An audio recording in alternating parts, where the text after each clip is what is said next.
समय बीतता गया, ऋतुएं बदलती गईं और फिर आया वह पवित्र महीना श्रावण, जिसे हम प्यार से कहते हैं सावन। सावन आते ही प्रकृति का रूप बदल जाता है, आकाश में बादल छा जाते हैं, धरती पर वर्षा की बूंदें गिरती हैं। सूखी धरती हरी भरी हो जाती है, नदियां जल से भरने लगती हैं और चारों ओर सुनाई देने लगता है, हर हर महादेव। धार्मिक परंपराओं में सावन का महीना भगवान शिव की आराधना।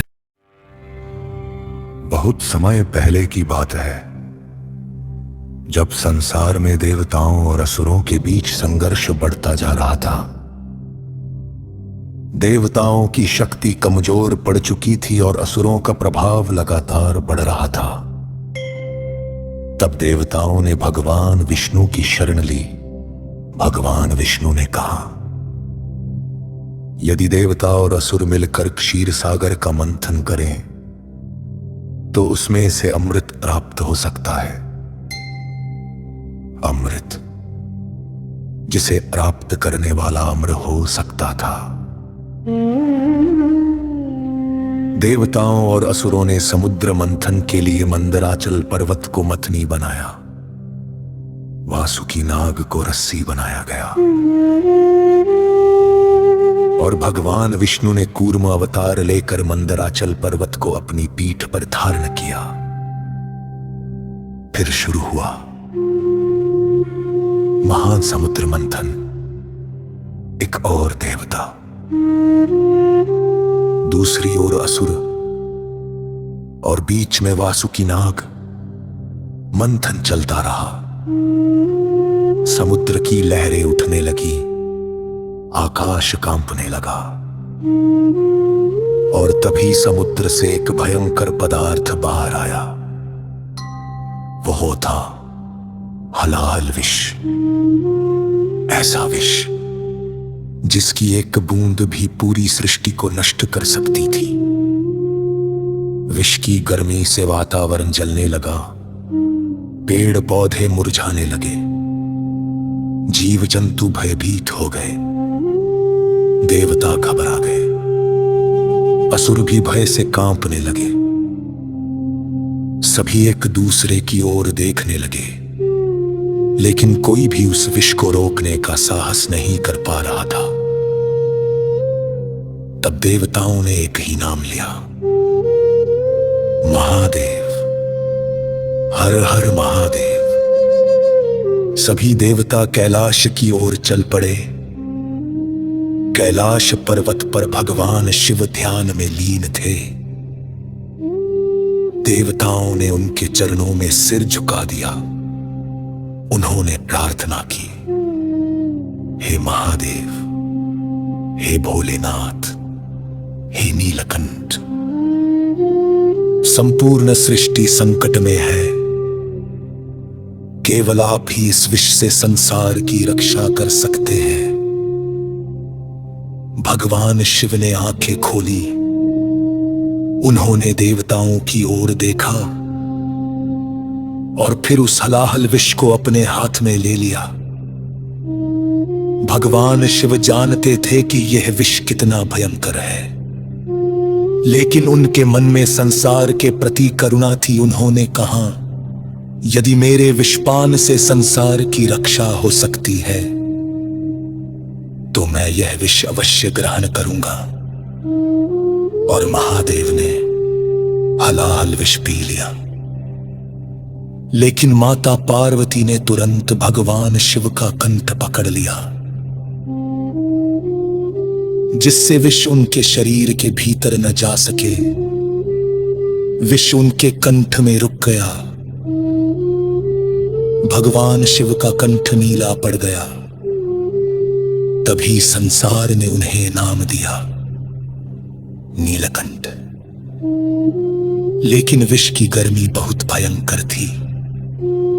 महादेव का शरीर तपने लगा। देवता चिंतित हो गए।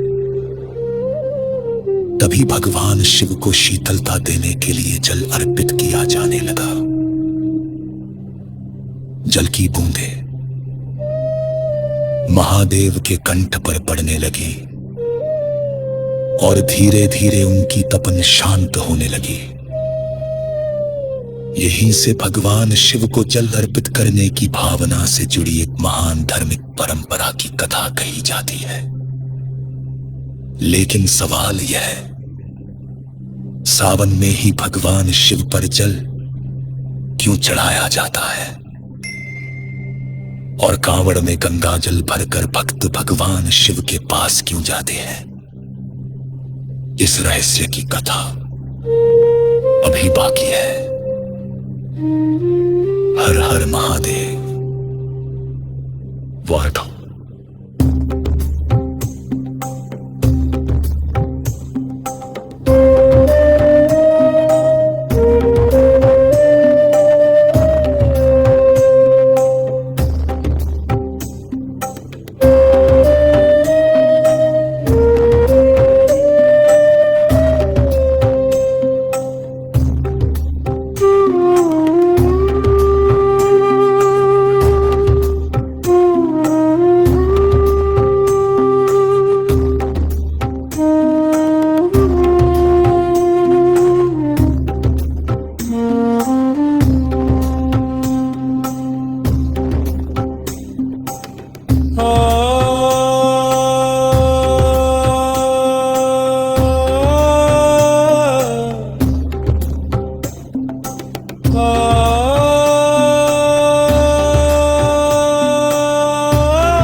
यदि देवता और असुर मिलकर क्षीर सागर का मंथन करें तो उसमें से अमृत प्राप्त हो सकता है। समय बीतता गया, ऋतुएं बदलती गई और फिर आया वह पवित्र महीना श्रावण, जिसे हम प्यार से कहते हैं सावन। सावन आते ही प्रकृति का रूप बदल जाता है। आकाश में बादल छा जाते हैं, धरती पर वर्षा की बूंदें गिरती हैं, सूखी धरती हरी भरी हो जाती है, नदियां जल से भरने लगती हैं और चारों ओर सुनाई देने लगता है हर हर महादेव। धार्मिक परंपराओं में सावन का महीना भगवान शिव की आराधना के लिए विशेष माना जाता है। इस महीने भक्त भगवान शिव का जलाभिषेक करते हैं, बेलपत्र चढ़ाते हैं, दूध अर्पित करते हैं, रुद्राभिषेक करते हैं और सोमवार के दिन विशेष पूजा करते हैं। लेकिन सावन और शिव का इतना गहरा संबंध क्यों माना जाता है? इसके पीछे अनेक धार्मिक कथाएं और लोक मान्यताएं हैं। समुद्र मंथन के समय जब भगवान शिव ने हलाहल विष अपने कंठ में धारण किया था, तब उनकी तपन को शांत करने के लिए देवताओं ने जल अर्पित किया। भेप्पो के लिए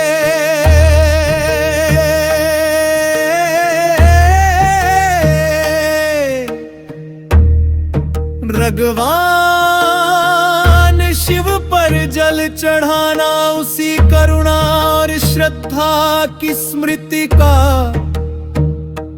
प्रतीक माना जाता है। और जब वर्षा ऋतु आती है तो धरती स्वयं जल से भर जाती है। मानो प्रकृति भी महादेव का अभिषेक कर रही हो। सावन के महीने में भगवान शिव की पूजा करते हुए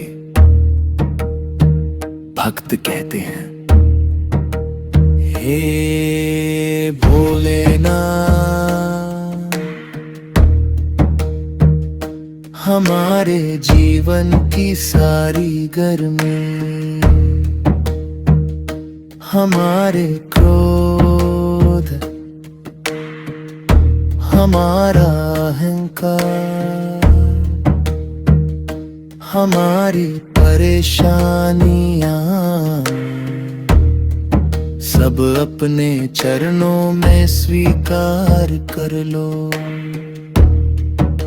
और जल की कुछ बूंदे शिवलिंग पर अर्पित कर देते हैं। कहा जाता है कि भगवान शिव को दिखावा पसंद नहीं, वो तो भोले हैं। सच्चे मन से चढ़ाया गया एक बेला पत्र, जल की कुछ बूंदे और श्रद्धा से लिया गया उनका नाम उनके भक्त के लिए पर्याप्त है। इसी सावन में एक और अद्भुत परंपरा दिखाई देती है। कंधों पर कांवड़ उठाए हजारों भक्त, दूर दूर तक पैदल चलते हुए गंगा से जल लेकर शिव धाम की ओर बढ़ते हैं। कोई सैकड़ों किलोमीटर चलता है, कोई कई दिनों तक यात्रा करता है। कभी तेज धूप, कभी बारिश, कभी कीचड़, कभी पैरों में छाले, फिर भी एक आवाज लगातार सुनाई देती है, बोल बम बम बम भोले। लेकिन आखिर कांवड़ क्या है, कांवड़िया कौन है, और वो इतना कठिन रास्ता क्यों तय करता है। इसके पीछे भी भक्ति से जुड़ी अनेक कथाएं हैं। अब चलिए कांवड़ की उस पवित्र यात्रा की ओर, जहां हर कदम के साथ एक ही नाम लिया जाता है,